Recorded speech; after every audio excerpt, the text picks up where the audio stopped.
Hello everyone, আজকের ক্লাসে আমরা দেখব যে শপিফাই কিভাবে থিম ইনস্টল করতে হয়।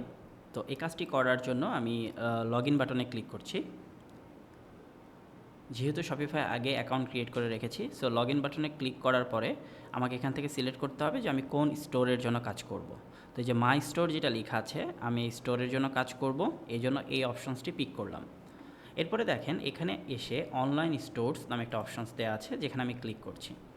অনলাইন স্টোরস এর মধ্যে আসলে বিভিন্ন অপশনস দেওয়া আছে, সো আমরা এর ভেতর থেকে থিমস এটিকে চুজ করছি এবং এখান থেকে এসে আমরা যে কোনো একটি থিমকে সিলেক্ট করে নিতে পারি।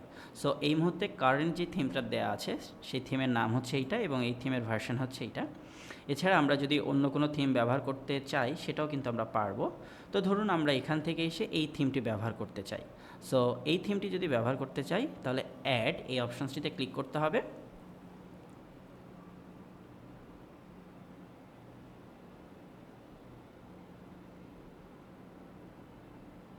তাহলে দেখুন এই অপশনসটিতে ক্লিক করার পরে এখানে দেখাচ্ছে ইনস্টলিং থিম, অর্থাৎ আপনি যে থিমটি সিলেক্ট করেছেন সেই থিমটি আপনার শপিফাই স্টোরে ইনস্টল হচ্ছে। এই ইনস্টলেশন প্রসেস কমপ্লিট হওয়ার জন্য কিছু সময় লাগতে পারে।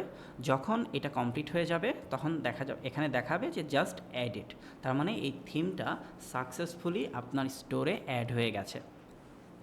এখন এখানে দুটি অপশনস দেওয়া আছে, একটা হচ্ছে পাবলিশ আর এর পাশে আরও বেশ কিছু অপশনস দেওয়া আছে। সো আমরা যদি এখান থেকে প্রিভিউ এই অপশনসটিতে ক্লিক করি তাহলে কিন্তু দেখতে পাবো যে যেহেতু আমরা এই থিমটি ইনস্টল করেছি, সো এই থিমটি দিয়ে যে ই কমার্স ওয়েবসাইট তৈরি করব সেটা আসলে দেখতে কেমন হবে। ওকে, তাহলে আজকের লেসনে আমরা দেখলাম যে শপিফাইয়ের যে থিমগুলো আছে তার মধ্যে থেকে আমরা যে কোনো একটা থিম পিক করলাম এবং ওই থিমকে ইনস্টল করে রাখলাম, যাতে করে পরবর্তী লেসনগুলোর মাধ্যমে আমরা এই শপিফাই স্টোরে প্রোডাক্টগুলো আপলোড করতে পারি এবং আরও যে বিভিন্ন কাজগুলো আমাদের পেন্ডিং আছে বা সামনের যেই ফিচার্সগুলো অ্যাড করার আছে সেই ফিচার্সগুলো যাতে আমরা খুব ইজিলি এই ওয়েবসাইটটিতে অ্যাড করতে পারি।